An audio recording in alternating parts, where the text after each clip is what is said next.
জানেন যে ওনার সময় শেষ, আপনি যেটা বললেন মাঝখানে মাত্র আর একটা দিন। ডক্টর মোহাম্মদ ইউনূসের দিন শেষ, মাঝখানে আর মাত্র একটি দিন। কি অবাক হয়ে যাচ্ছেন?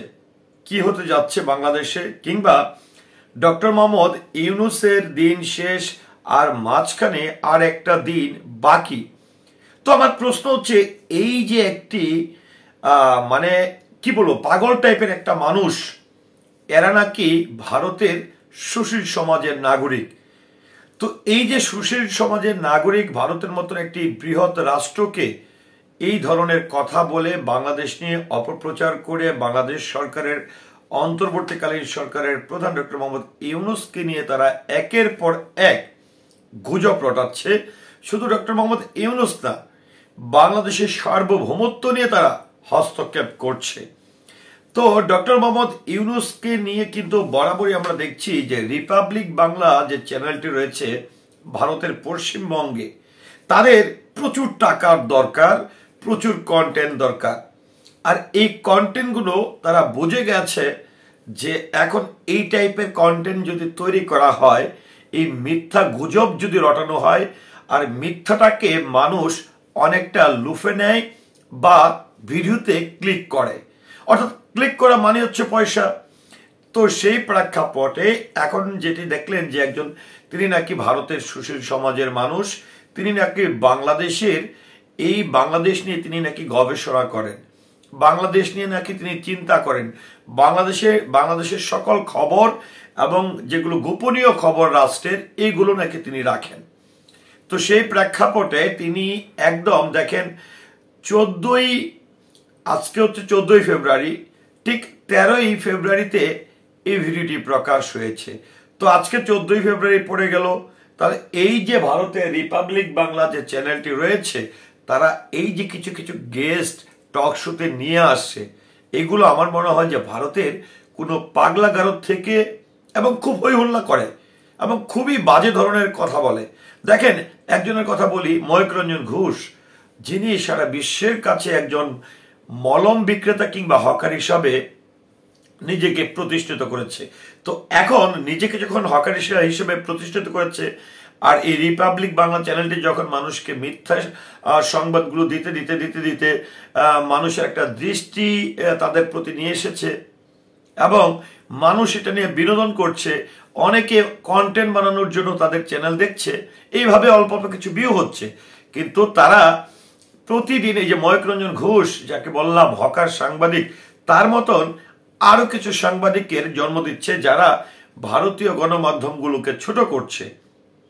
কারণ ভারতের সব গণমাধ্যম কিন্তু বিভিন্ন দেশের সার্বভৌমত্ব নিয়ে কথা বলে না, বাংলাদেশ নিয়ে তারা অপপ্রচার চালায় না। কিন্তু এই Republic Bangla channel, Republic Bangla চ্যানেলের সঙ্গে যারা যুক্ত আছেন, তারা কিন্তু এই ধরনের কাজই করে থাকেন। এবং রিপাবলিক বাংলা চ্যানেলে আপনারা অন্য কোনো সংবাদই পাবেন না, একমাত্র বাংলাদেশ নিয়ে কিভাবে অপপ্রচার করা যায়, এটাই তাদের মূল কাজ। তো দেখেন, এখানে আরেকটি কথা বলেছেন, ডক্টর মোহাম্মদ ইউনূসের দিন শেষ আর মাত্র একদিন। আরেকজন যিনি উপস্থাপক রয়েছেন ময়ূক রঞ্জন ঘোষের মতন, তিনি কি বলছেন শুনলে আপনার মাথা আরো ঘুরে যাবে।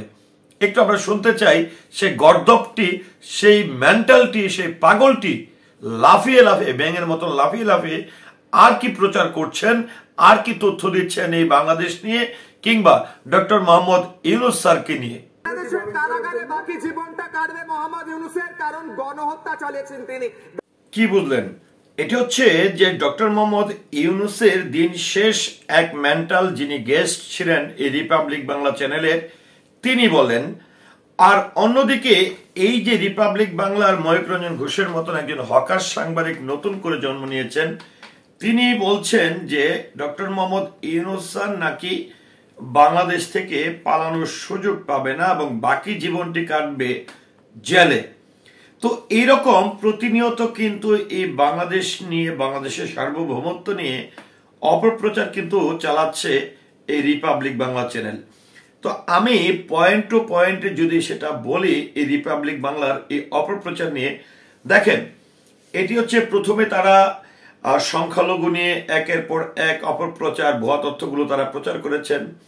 পরবর্তীতে দেখা গেছে এই সংখ্যালঘু বা হিন্দুদের উপর বাড়িঘর ভাঙচুর করা, আগুন লাগিয়ে দেওয়া, তাদেরকে নাকি বাংলাদেশ থেকে তাড়িয়ে দেওয়ার জন্য পরিকল্পনা হচ্ছে, এই ধরনের বিভিন্ন ধরনের অপপ্রচার চালিয়ে গেছেন।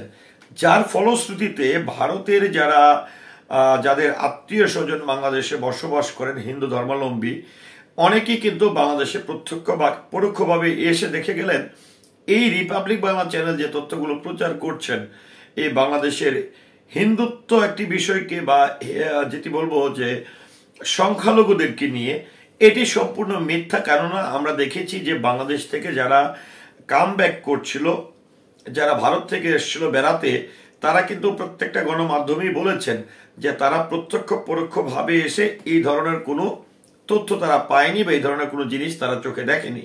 আচ্ছা, তারপরে বলল যে বাংলাদেশ নাকি দখল হয়ে যাচ্ছে, ভারত নাকি বাংলাদেশ অনেকটাই দখল করার পথে। এটি কিন্তু আপনারা রিপাবলিক চ্যানেলে পাবেন, ময়ূররঞ্জন ঘোষ বিশেষ করে, যে বাংলাদেশের এই কক্সবাজার দখল হয়ে যাচ্ছে, ফেনী দখল হয়ে যাচ্ছে, নোয়াখালী দখল হয়ে যাচ্ছে, রংপুর দখল হয়ে যাচ্ছে, হ্যাঁ, তারপরে সেন্ট মার্টিন দখল হয়ে যাচ্ছে। এইরকম কিন্তু একের পর এক তারা তথ্য প্রচার করেছে। পরবর্তীতে আপনারা কি দেখেছেন? এরকমটা কি হয়েছে? হয়নি। এমনকি দেখেন, তাদের এই তথ্যের তো কোনো ভিত্তি নেই কিংবা কোনো সত্যতা নেই। অন্যদিকে এই যে ভারত বাংলাদেশের যে সীমান্তবর্তীতে যে ঝামেলাটি চলছে বিএসএফ এবং বিজিবির মধ্যে, যেটি হচ্ছে সীমারেখায় এসে বাউন্ডারি করা কিংবা তার কাটার বেড়া দেয়া, সেখানেও কিন্তু বাংলাদেশ বিজিবির সাহসিকতার সঙ্গে বাংলাদেশের সার্বভৌমত্ব রক্ষার্থে, বাংলাদেশের ল্যান্ড, বাংলাদেশের সম্পদ রক্ষার্থে কিন্তু তারা নিরলসভাবে কিন্তু কাজ করছেন এবং অনেকটাই বিএসএফ বিজিবির সঙ্গে মুখোমুখি হয়ে তারা ব্যর্থ হয়েছেন।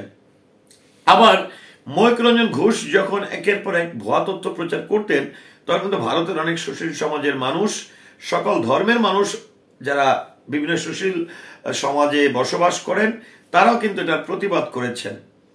আচ্ছা, তারপর যদি যাই, এটার পর আমরা দেখলাম যে এটা নিয়ে যখন আর কোনো কিছু হচ্ছে না, এই বাংলাদেশের বিভিন্ন জায়গা দখল করা হচ্ছে না, হ্যাঁ, তখন আবার একটা নতুন ফন্দি তারা তৈরি করলেন।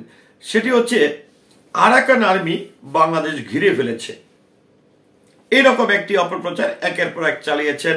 সেন্ট মার্টিন দখল করে ফেলছেন, কক্সবাজার দখল করে ফেলছেন। কিন্তু আমার প্রশ্ন হচ্ছে যে আজকে ভারতীয় শ্রদ্ধাভাজনরা যারা দেখছেন কিংবা বাংলাদেশেরও যারা দেখছেন, এরকম কোনো ঘটনা কি ঘটেছে? এটিও আরো 1 মাস 2 মাস আগের ঘটনা। তো এবারে এসে বলছেন ডক্টর মোহাম্মদ ইউনূসের নাকি আর একদিন বাকি। আবার বলছেন ডক্টর মোহাম্মদ ইউনূস নাকি ব্যাগ গুছাচ্ছেন, তিনি নাকি বাংলাদেশ থেকে পালানোর জন্য না, জেলে যাওয়ার জন্য নাকি তিনি প্রস্তুতি নিচ্ছেন। তো আমার কথা হচ্ছে, এই যে রিপাবলিক বাংলা চ্যানেলগুলো এইভাবে রিপাবলিক বাংলা চ্যানেল যে একের পরে কি তথ্যগুলো দিচ্ছেন, এই তথ্যগুলো দিয়ে নিজের অবস্থানকে কোথায় নিয়ে যাচ্ছেন? একটা কমেডিয়ান চ্যানেল হিসেবে রূপান্তর করছেন এবং আপনাদের কোনো তথ্যের কোনো ভিত্তি নেই কিংবা আপনাদের এই তথ্যগুলোকে মানুষ হাস্যকর হিসাবে নেয়। শুধু বাংলাদেশের মানুষ না, ভারতের মানুষও কিন্তু নিচ্ছে।